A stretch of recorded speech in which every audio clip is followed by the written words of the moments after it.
নমস্কার সবাইকে, আমি লিজা। আজ নিয়ে চলে এলাম আরও একটা নতুন কেকের ভিডিও।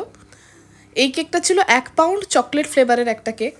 ফোনে একেবারেই স্পেস নেই, মানে কোনোভাবেই কোনো ভিডিও করতে পারছি না। গোটা একটা মাস, মানে এই ফেব্রুয়ারিটা, কোনো একটা ভিডিও আমি করতে পারিনি কেকের। আগের যা ছিল সেগুলোই মোটামুটি টুকটাক শেয়ার করেছি। আর কাল অবধি দার্জিলিং ঘুরতে গেছিলাম, সেই সব ভিডিও মোটামুটি পোস্ট করে ফেলেছি। তাই খানিকটা স্পেস আবার পাওয়া গেছে, তাই ওই জন্য ভাবলাম যে আজকে যে কেকটা বানাচ্ছি ওটার একটা ভিডিও করে নিই।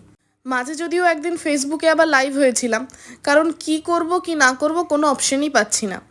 আর এই করে কি হচ্ছে, কোনো ভিডিওতে প্রচুর রিচ পাচ্ছে, তো এক একটা ভিডিওতে রিচ পাচ্ছেই না, যেহেতু আমার ভিডিওর কন্টিনিউটি নেই। তো যাই হোক, চেষ্টা করি কিভাবে কি সমস্যা সমাধান করা যায়। আজকের ভিডিওটা এই অবধি। কেকটা ভালো লাগলে অবশ্যই ভিডিওটা লাইক কমেন্ট শেয়ার করতে বলবো, আর আমার চ্যানেলটা সাবস্ক্রাইব করতে বলবো।